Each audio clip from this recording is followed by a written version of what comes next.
Dan ini kira-kira pemirsa dan juga Camar, apa yang menjadi penyebab jatuhnya pesawat bernomor PKIFP milik Indonesia Flying Club? Dan kita akan simak wawancara rekan Anissa Dasuki bersama Ketua Pusat Studi Air Power Indonesia, Capi Hakim, dalam program iNewsroom Minggu malam tadi. Jauh ini, bagaimana cara untuk mengetahui penyebab pasti kecelakaan? Ya, jadi saya berikan gambaran umum terlebih dahulu ya, bahwa penerbangan sipil di Indonesia itu berada di bawah pengelolaan National Aviation Authority, ya, Otoritas Penerbangan Nasional, dalam hal ini Kementerian Perhubungan, yaitu Direktorat Jenderal Perhubungan Udara.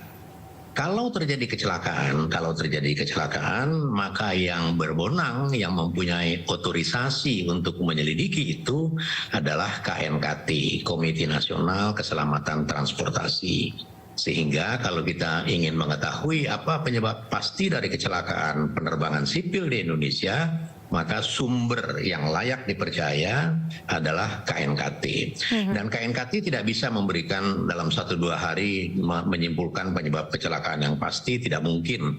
Karena dia membutuhkan mengumpulkan terlebih dahulu data-data dan fakta yang ada, baru kemudian mereka bisa sampai kepada kesimpulan setelah didiskusikan pada para ekspertis, para ahli yang berkaitan dengan penerbangan. Jadi itu dulu harus bisa dimengerti. Nah, saya bukan pengamat ya, saya praktisi dan analis penerbangan. Jadi kalau saya memberikan penjelasan, maka itu adalah analisis yang sifatnya boleh dibilang dalam tanda petik spekulatif, tetapi dengan background knowledge yang saya miliki. Jadi kalau ditanyakan kepada saya sekarang ini, apa sih penyebabnya? Nah, dari data-data sementara yang ada, yang bisa saya pelajari, maka penyebabnya adalah pesawat ini menghadapi kerusakan mesin, ya, engine failure. Kenapa saya bisa mengatakan itu? Karena ada berita bahwa pilot telah memberikan sinyal Mayday, Pak. Ya, distress signal namanya. Nah, itu menyebutkan, itu merefleksikan bahwa pesawat atau pilot berhadapan dengan situasi emergensi yang darurat sifatnya. Jadi dia mengatakan Mayday. Pesawat dengan sejenis pesawat yang kecelakaan itu, emergensi yang serius, emergensi yang sampai klasifikasi Mayday, itu biasanya adalah engine failure. Ya, mesinnya mati atau apapun, tapi mesin tidak berfungsi.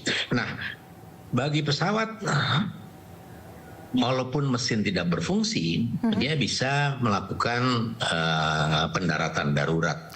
Tetapi sudut meluncurnya itu menjadi sangat curam, sangat sempit. Nah, disinilah tantangannya. Ya, jadi kalau melihat letak kejadian, maka dia sebenarnya sudah mengarahkan pesawatnya ke daerah yang terbuka sehingga dia bisa landing, melaksanakan emergency landing. Iya, berarti memang sudah ditargetkan ya Pak, taman ini ya Pak, untuk menjadi emergency landing. Iya, kalau itu pasti ya, dalam tanda petik bisa dipastikan bahwa dia dengan keadaan distress, dia dengan keadaan tidak punya mesin, dia harus bisa mengarahkan pesawat ke daerah terbuka yang bisa dilakukan pendaratan darurat. Akan tetapi tadi sudah saya sampaikan bahwa dengan mesin yang tidak berfungsi, maka pesawat terbang itu sudut luncurnya sangat curam, sehingga sulit ya, tidak semudah melaksanakan normal landing. Jadi dia melaksanakan emergency landing. Nah, kalau didengar lagi ada berita-berita bahwa ketika itu hujan deras, gelap, dan lain sebagainya, mungkin itu yang menyebabkan sehingga dia tidak mencapai wilayah terbuka yang sudah dia pilihnya dari atas, sehingga dia nyangkut di pohon. Itu lebih kurang analisis saya. Baik Pak, untuk pesawat jenis Teknam P2006T ini buatan sekitar tahun 2006, berarti sebenarnya belum terlalu tua ya Pak ya?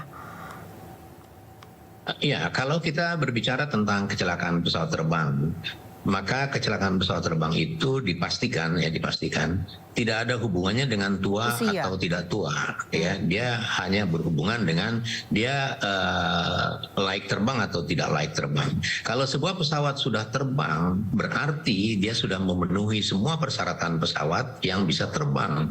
Di dalam dunia penerbangan aturannya sangat jelas dan sangat ketat. Ya, boleh dikatakan dunia penerbangan yang teknologis sifatnya itu sebenarnya mengantar masyarakat, mengantar orang-orang yang berada di itu kepada peradaban. Kenapa? Karena mereka tidak bisa melakukan apapun tanpa referensi. Ya, dia tidak bisa, teknisi tidak bisa merilis pesawatnya oke, nggak bisa sebelum dia melakukan item-item yang tercantum dalam manual bahwa dia sudah periksa semuanya bahwa pesawat itu bisa terbang.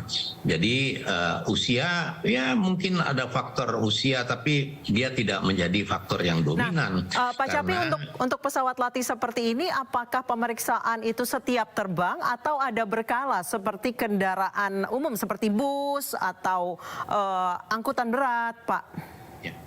Ya boleh dibandingkan dengan bus atau kendaraan umum atau apapun. Tetapi kalau kita melihat realita, kalau kita beli mobil kan kita ada manual yang diberikan, dan biasanya habit kita nggak pernah baca itu, ya. Manual tuh tetap dalam plastik. Nanti setelah mobil itu mau dijual lagi, kita kasih tahu ini masih ada loh manualnya. Betul, Pak. Nah, di penerbangan nggak bisa begitu. Di penerbangan pilot atau teknisi sebelum dia ujian dapat 100 untuk manualnya, dia tidak boleh ke pesawatnya. Dia harus di simulator, dia harus menghafal dan sebagainya. Jadi dia terikat sekali pada manual dan checklist dan standar procedures namanya. Dalam penerbangan paling tidak ada 2 prosedur yang harus dikuasai oleh penerbang, yaitu normal procedures dan emergency procedures. Dalam keadaan normal dia harus melakukan semua operasi penerbangan itu sesuai dengan prosedur yang berlaku, sesuai dengan ketentuan yang berlaku. Apabila terjadi emergency, dia harus melakukan emergency procedures sesuai dengan checklist, sesuai dengan manual, sesuai dengan ketentuan yang tercantum dalam manual pesawat itu, bahwa kalau terjadi kecelakaan, kalau terjadi kerusakan mesin harus dikerjakan begini, kerusakan ini harus dikerjakan begitu, dan pilot itu harus menguasai itu. Itu sebabnya pilot setiap 6 bulan dia harus di-update namanya. Pak Capi, ya, request-nya atau SIM-nya. Dia harus cek kesehatan, dia harus cek skill sebagai penerbang dan sebagainya. Pesawat pun begitu. Pesawat itu ada logbook-nya. Dia sekian jam harus dicek dan lain sebagainya. Nah, Pak Capi, nanti untuk investigasi KNKT apa saja poin-poin penting yang harus diperiksa oleh KNKT untuk mencari tahu apa sebenarnya penyebab kecelakaan ini? Ya. KNKT memiliki standar kerja untuk investigasi, ya. Minimal mereka akan menelusuri pilotnya nih, jam terbangnya berapa nih, masih valid apa enggak nih, dan sebagainya. Pesawat begitu juga akan dilihat di logbooknya, pesawat ini kapan nih rusaknya terakhir, rusak itu rusak apanya, udah dibenerin atau belum. Itu pasti pelacakan pertama seperti itu, ya. Itu sebabnya maka investigasi itu memakan waktu yang cukup panjang. Jadi tidak bisa gegabah dia mengatakan ini karena mesinnya mati, pilotnya salah, nyangkut di pohon. Nggak bisa begitu. Dia harus mempunyai data-data dan fakta yang disusun bersama dan kemudian di cross check. Misalnya tentang engine pun mereka harus meng-cross check pada engineers, pada ahli teknik mesin yang biasa melakukan perawatan di pesawat itu, apakah benar pesawat ini begini sesuai dengan yang ada di logbook misalnya. Dan itu standar kerja itu sangat baku dan sangat standar bagi para investigator kecelakaan pesawat terbang.